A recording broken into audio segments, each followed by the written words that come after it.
Hello, welcome to the TryLine podcast. I'm your host, Beau. This is my co-host, the people's host, Denny. How are you going? Yeah, not bad. How are you? Good, mate. The Cowboys flying. They're equal second now. It's been a good weekend. The Eagles also had a win. We're going to talk about that because that was a bit of a game at the back end, especially. But other than that, how was your weekend?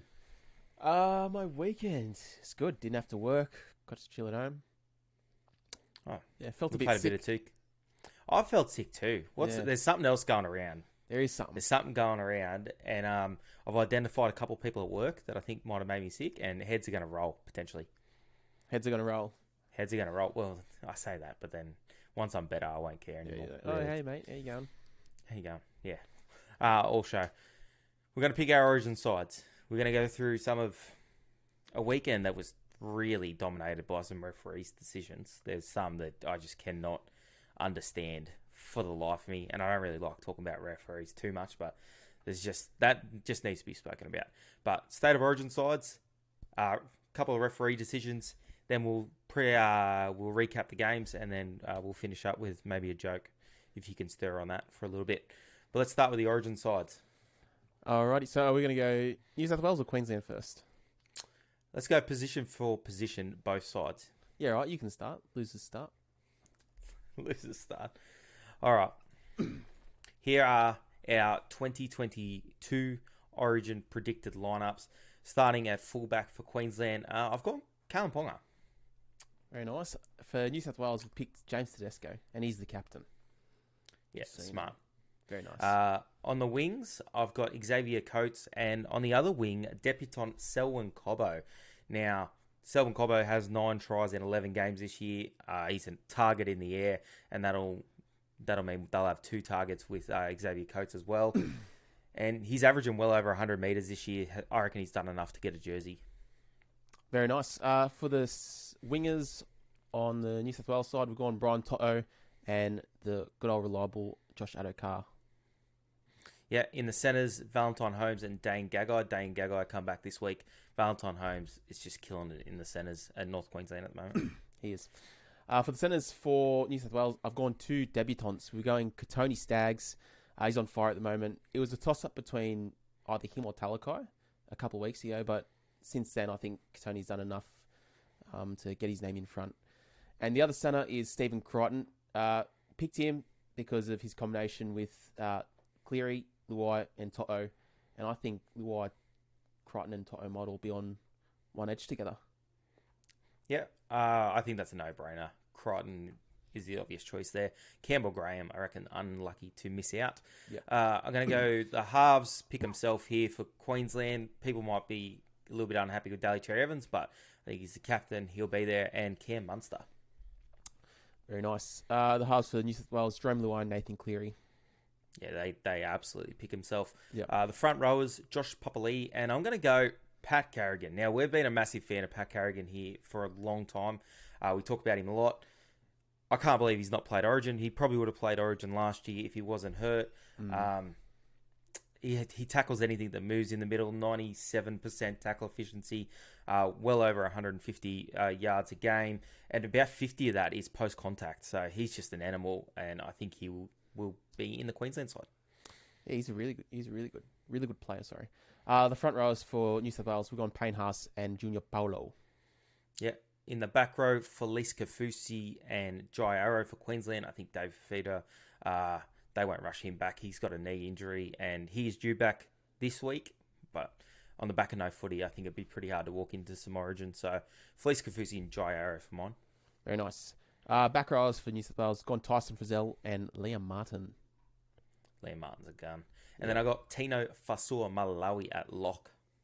And obviously, we've got the best lock in the game, Zayo. Yeah. All right, the benches. This is interesting. I got 2 debutants on my bench. Got Ben Hunt in the 14, Kurt Capewell in the 15, 2 pretty versatile players there. I went Lindsay Collins. He's just outstanding. And Ruben Cotter. He's a big part of what North Queensland are doing at the moment. And he's just an animal in the middle as well. And could probably play any position in the forward. So that's our bench. Very nice. Speaking of debutants and versatile players, in the 14 jersey for New South Wales, gone Nicholas Hines. He's extremely versatile. Could probably play 9, I reckon. 7, 6, or 1. He showed that the other week when Will Kennedy got sent off. Defended at fullback, attacked in halfback. I think he'll be great. The 15 jersey gone Angus Croton. 16, Daniel Saifidi. And the last debutant for New South Wales this year, a bit of a smoky. We've gone Ryan Madison. He's been crucial for Parramatta this year off the bench. He's averaging about 160 metres per game. Top 10 in the comp for offloads. And scored a great try against Penrith the other week. Sorry. Oh, he was a big part of what U's beating Penrith, I reckon. Ryan Madison's killing it. Now, a couple of people that I think are unlucky to miss out, they're going to be the 18, 19, and 20, 18, 19, 20, and 21. Reid Marnie, obviously, he's outstanding, but he's probably behind maybe the best hooker in the competition right now. Corey Oates, Jeremiah Nanai, I think he's burst onto the scene this year. I think he's just got to wait his time a little bit. He will play for Queensland, but maybe not this year. And I've thrown in a smoky here. Tom Gilbert, I reckon he's killing it at North Queensland. I reckon he's playing really good football. So I'm going to give him the 21. Everyone's just killing it in North Queensland at the moment, aren't they? Yeah, they are. Well, we're sitting third. Yeah. There's a hint of sarcasm there, but no, they're actually going pretty well. For the extended bench for New South Wales, I've gone Jack White in at the 18 jersey. Obviously, great player, but I think Jerome Luai and both Nicholas Hines and him get the nod over him. Regan Campbell-Gillard, 19. Campbell Graham in the 20 jersey. And Alex Twal. I think he's getting into the camp this year. Yeah, I agree with that. Obviously, the Blues team especially, this was picked around the fact that we don't think Cam Murray will be fit to play. Otherwise, he walks into this team. Wherever you want to play him, he'll walk into that team. Yes. But that's our New South Wales and Queensland sides. Let us know yours. And that's it. That's the origin team's done into the games from the weekend, I guess. Yeah, I want to talk about. Well, we'll talk about the game. We'll go to the Knights Broncos because that's where my first referee decision is anyway. But if you want to just let us know the score and whatever in that one. Okay, Broncos win 36 points to 12. Yep, and the Knights were terrible. Yep, absolutely terrible. They were bad. Perfect time to get the Broncos. No Adam Reynolds at home. They always get a decent crowd. The crowd was loud too. I don't know what to say about the Knights, but I think there were a couple of calls that went against the Knights. I don't think it mattered the result. I think the Broncos were far better. But that obstruction call for the Broncos try was just bizarre. It was so bizarre to me. And the thing is, they awarded a try, and then they knew. They thought, okay, let's check this because something didn't seem right. They should have backed their first instinct because it's like the longer you give them to decide, the more chance they've got of like fucking it up. Yeah. You know? Like he kept looking at that.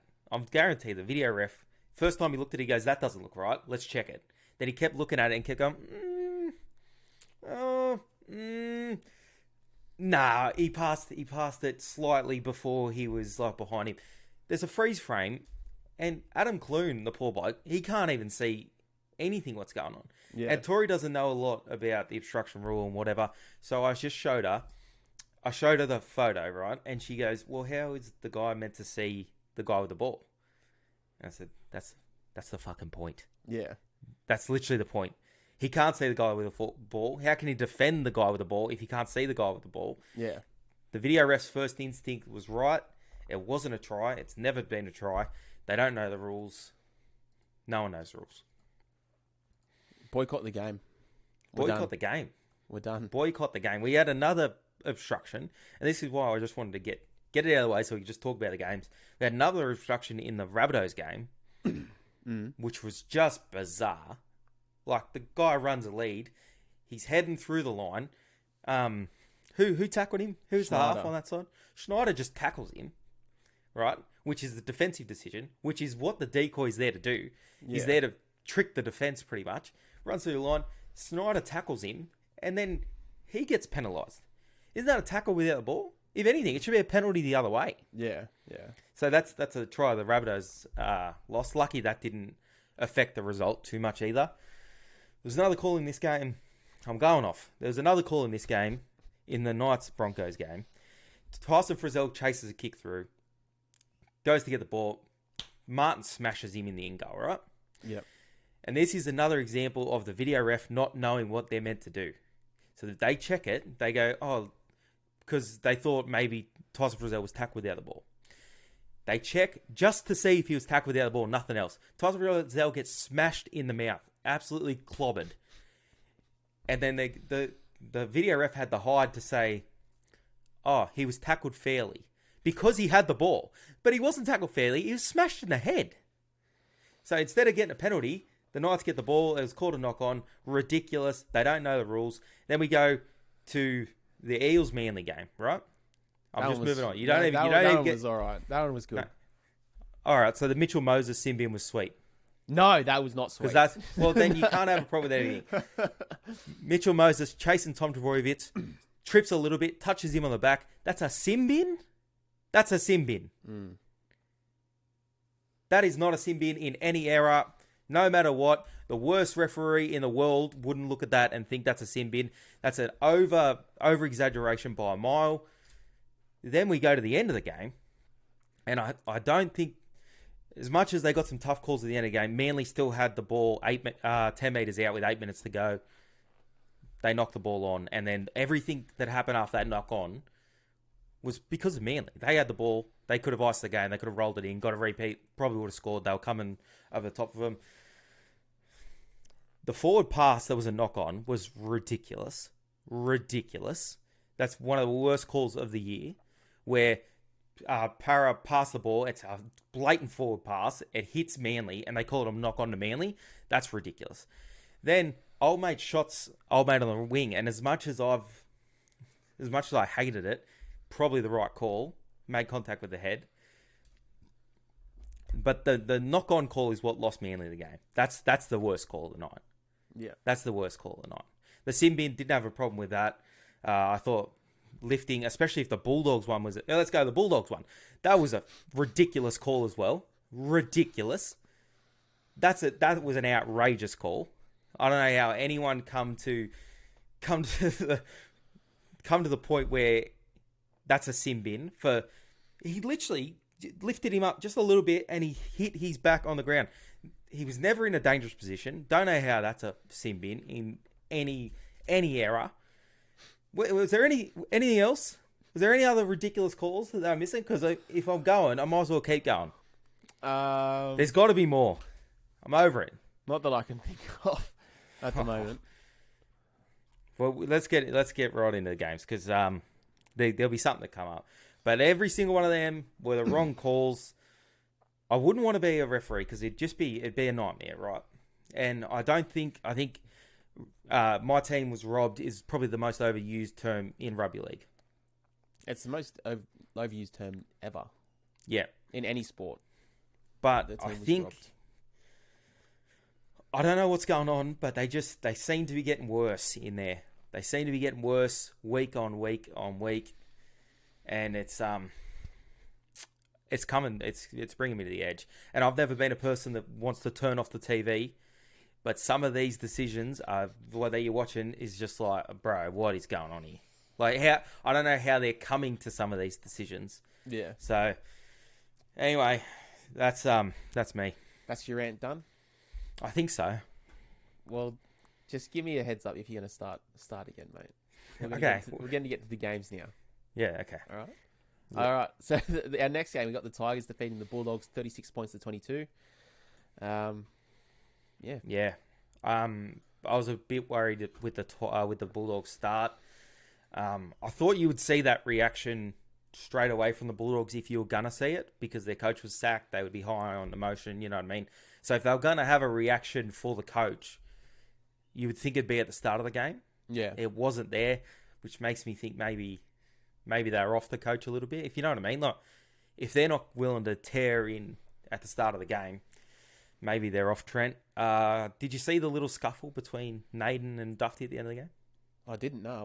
What happened? It was while they were shaking hands. Dufty kind of brushes past him. Naden grabbed him. Oh, yeah? Anything like that. Yeah, so no love lost between them two. What'd you make of the game? The Dogs obviously terrible in the first half, managed to fight their way back into it, but is that the story of their year already? I think so. I think they've been... Well, they're in a position to, like, be in games, like be competitive in games. And at one point, what was it? It was like, what was it? Like 2016 or something.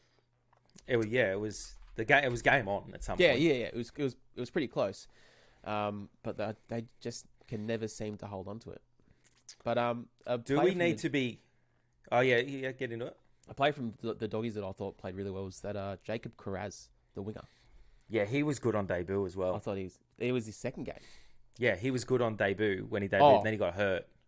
So I think he's going to be a regular first grader. They've already re-signed him. It got to 18-16, and then we had the sin bin. Okay. Which was, you know my thoughts on that. That was ridiculous. Yeah. I still do think the Tigers were the better side. Yeah. On the night, but Dogs, they just keep getting themselves in games and can't finish them off, and that's what I was going to say. Is that a reflection of their halves? Because your halves are the game managers, right? Yeah. They're the ones that got to control the game. If we're getting back into games and they're not being able to control, like, because they've led games as well. Yeah. I think both games against the Broncos, they led them 12-0 or something. Something similar to that. And they got blown out in both of those. No, blown out in the second one, not in the first one. I'm not too sure if you can put some blame on the halves, maybe, but I don't think you can put all of the blame on the halves. Or if not the spine, maybe. Your game managers, like your hooker, your fullback. We all know Duffy's not playing the best football right now. Don't want to harp on it. We probably gets more shit on this show than any player in history. Yeah. Yeah, look, I think Jerry Marshall-King's been doing pretty good the last few weeks. Matt Burton's kind of coming into his own the last few weeks as well. I do like Kyle Flanagan. We said this earlier in the year. Look, I don't know, mate. I don't know what the problems with the Bulldogs are. Couldn't tell you. Yeah. Well, they got the Dragons this week at Belmore. We'll be there. That'll be an interesting one. If they can't get up at Belmore, yeah, we will be at Belmore. Okay. If they can't get up at Belmore, you might as well hand your license back because that's their spiritual home. That's when they're meant to be up, so we'll see. Yeah. On to the next game. The Eels defeated Manly 22-20. I thought a few of the calls at the end of the game ruined what was a really, really good game. Tough contest, end to end. Manly a lot better this week. I remember this happened a couple of years ago too. Manly Para, the crucial call in that game seemed to dampen that game as well. I think it was a forward pass that Manly would have scored off, and then the Eels end up getting the win. Say what you will about that. Mitchell Moses' kick from the sideline was so clutch. Stuff of legends, mate. It was so clutch. In the rain, it was pouring down. Yeah. He just played 78 minutes. So that's what people don't take into it too. These guys would be tired as. Oh, he'd be he pretty played fresh. 68 minutes, didn't he? Because he got sin bin. Yeah. Great kick from him. What'd you make of the game? I know you're a classic turn-off artist. When did this one go off? All right. This one went off at halftime. Just after halftime. Who scored just after halftime? Morgan Harper. Yep. Once Morgan Harper went over. Yeah, off. Look, the other. I was gonna say back when they played Penrith a few weeks ago, and Kikau knocked the ball on, and they scored off that. If I was at home, if I wasn't at the game, I would have turned the TV off. Well, I was at the game with you. You closed your eyes for 5 minutes after that. This game's dead to me.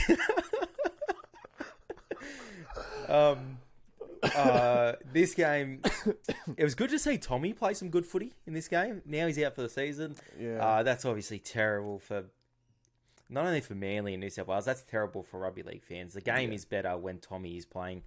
We saw that last year. But that Morgan Harper try where they threw the ball to Tommy and he moved while the ball was in the air, caught it on the inside, beat the defender in the air, and then took off. And he showed a little bit of speed getting through the line, which we haven't really seen from him. Finds Morgan Harper. They score a good try. Yeah.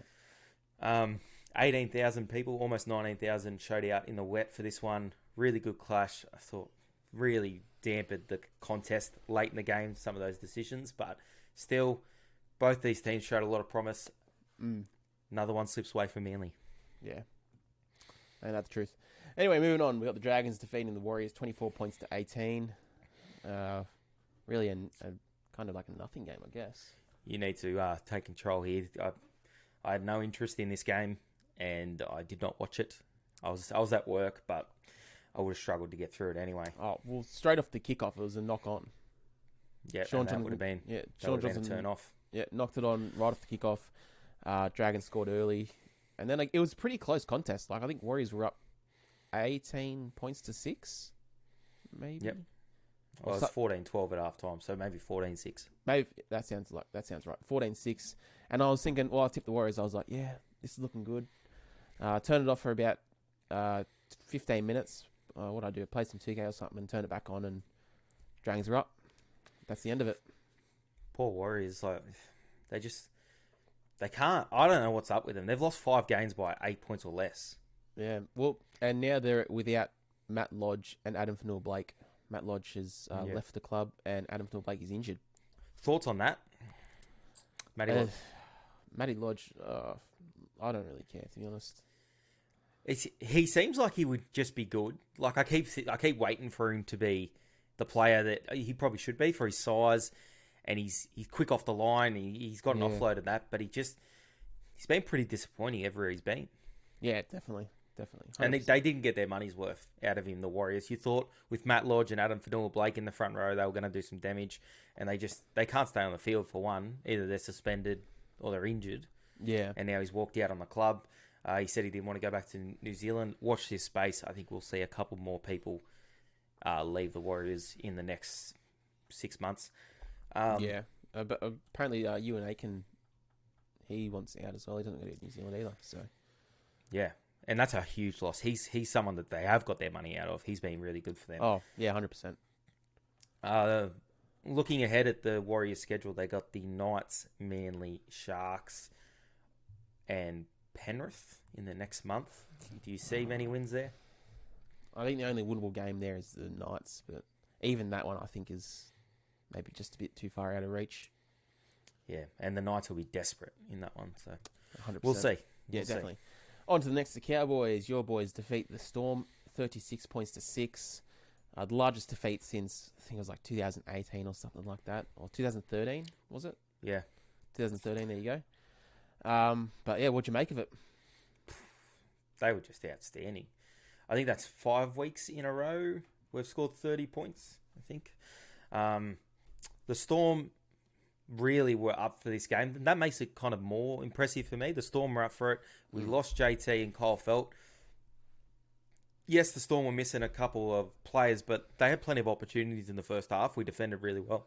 And then, like we have over the last few weeks, we hit the gas in the second half. And once we kind of tied the game up, they were never going to claw us back. We've just been, across the board, really clinical with everything we've done so far this year. Yep. And it's really good to see. Todd, all credit has to go to Todd Payton, I reckon. Chad Townsend, give him any credit? I think he's had a good month. Like I said that last week, I thought he played well again on the weekend. But you can see it's not a one-player thing. All you have to do is look at the Daily M leaderboard to know that. And no Cowboys players are on that. Because we're sharing the points. I think players are doing their job across the board. And Todd Payton, this club starts with defence this year, and he's got them defending almost better than anyone in the competition. I think we're 3 points behind Penrith defensively. Let's have a look at that. Yeah, we're 3 points behind them defensively. That'll be a cracker game. We will be missing JT and Feldy for that game. It's going to be away from home. I said to you, while I don't expect us to win, I would love to see us be really competitive in that game. Yeah.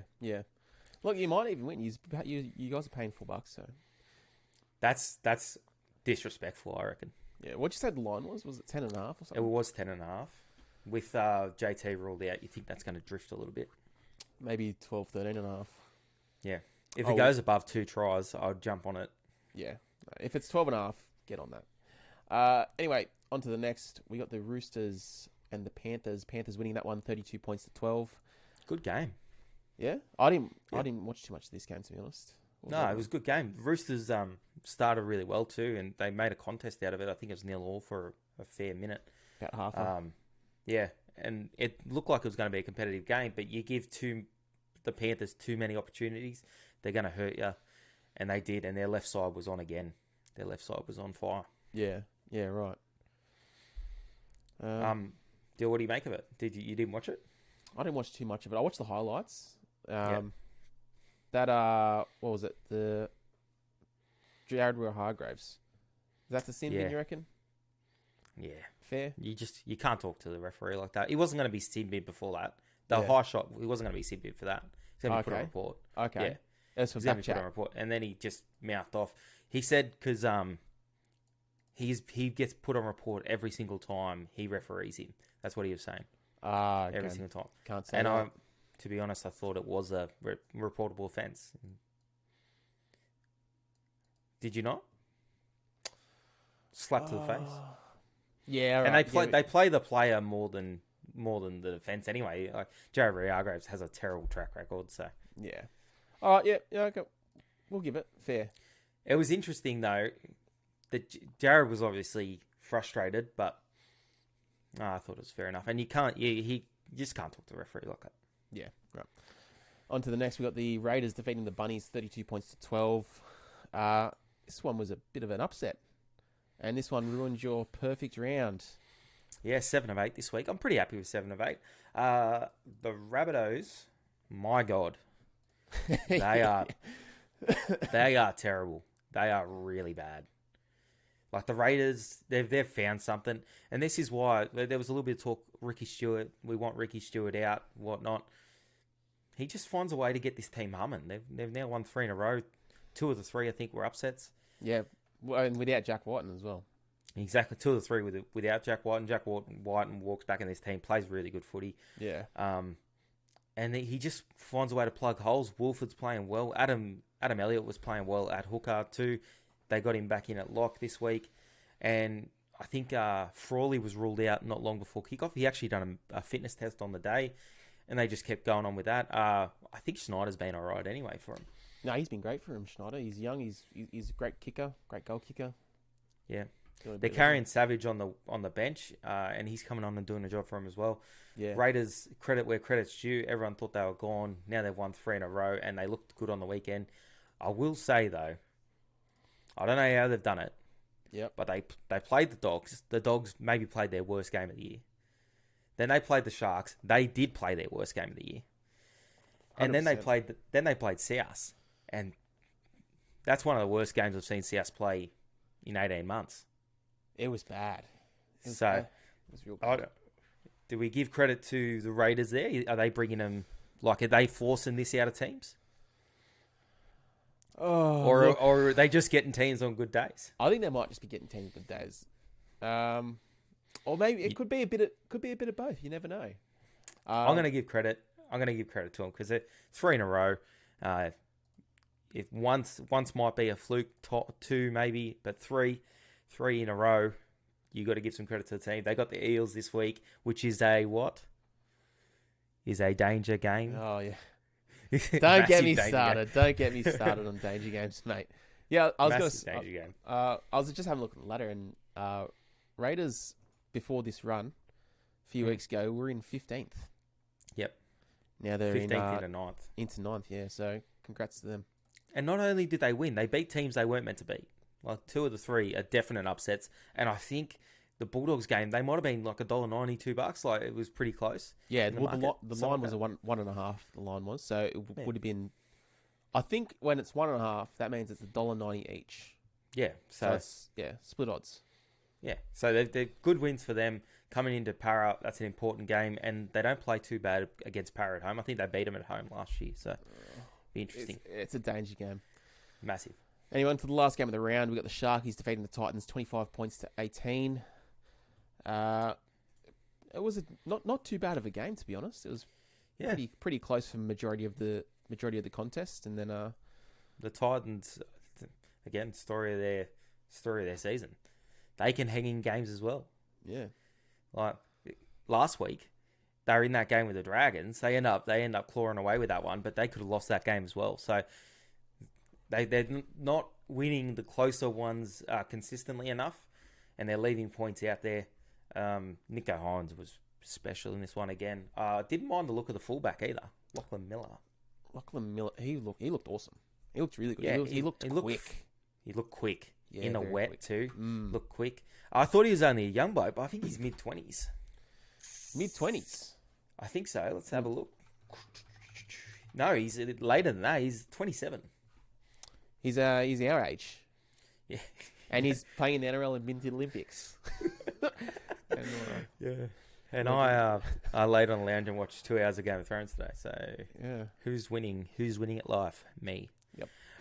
Lachlan Miller. He's too old to sit behind players at the Sharks. So could you see this guy maybe going to a different club? Maybe the Doggies. Doggies are in need of a fullback. Because they came out and said they were not going to be signing Matt Duffy, and he was linked to a How team good's over in that? Super League. How good's that call from you? Lachlan Miller to the Dogs. Yeah. I like it. That's just off the top of my head. That's a great call. And it would be a great pickup for them. A more experienced head that wants to prove himself. You could see that on the weekend. He wanted to get involved. Yeah. Scored a good try. Looks fit. Looks fast. Does you can do worse than offering him a 3-year contract. Probably get him for pretty cheap too. Yeah, like $300K a season, 3 years. Done. That's almost $1 million contract over 3 years. Yeah, get me in touch with Bulldogs. What do you call it? Front office. What you should do, you just tweet Phil Gould. He replies to everything anyway. I'll get on it right now. Twitter. Tweet Phil Gould and say, sign Lachlan Miller. Sign Lachlan Miller. I got to sign on. I don't have it. I'll tweet him for you. You talk a little bit more about that game. I'll get the tweet for you. I'll tweet him from our account. Yeah, look, there's not much to the game. Like, it was a close contest. Like, halftime was 6-6, and then second half, I don't know, the Sharkies just turned it on, and the Titans couldn't keep up, I guess. Good to see the Titans, the Sharkies bounce back after it was a really poor. Was it Raiders? Yeah. Last week? Yeah, no, it was. It's Jared Wallace cops a double. Not every day you see a prop score a try, let alone a double, so good for him. That second try he scored was a good try. Great pickup. He can find the try line too. How many tries has he scored in his career? Just off on a tangent. Surely not that many. I don't know. I'm trying to tweet, mate. Oh, okay. Sorry, mate. Yeah, well. All right. I'm saying 3 years, $1 million. No, $1 million over 3 years. Let's say. Yeah. Said sign Lachlan Miller, $1 million over 3 years. Yeah, PM if interested. I said done, and I'll get an emoji. What emoji? Money bag emoji. I don't know. No, I'll go with your first result. And that's it, isn't it? That is everything as far as I'm. Sign Lachlan Miller, $1 million over 3 years. Then, if you're seeing this and you follow us on Twitter, you would have already seen this tweet. Phil Gould may have already responded. I think he has. We might already be representing Lachlan Miller. We need to get onto Lachlan Miller. Get onto his Instagram. Private message him and say, "Look, yeah. we got you a gig. We've secured you $1 million." Yeah. Yeah. No, we should actually we got to get onto him. All right, we'll do. All right. I hope you enjoyed this week's episode. Lachlan Miller to the Dogs. 3 years for $1 million is confirmed. That's been confirmed by Denny per TryLine podcast. I hope you enjoyed this episode. Hope you enjoyed this State of Origin teams. Don't bash us too hard if we forgot a player. You know, it's hard work. 34 players. You never know. All right. Anything, Denny, did you come up with a joke? No. All right. Thanks for watching. Oh, they can still see you.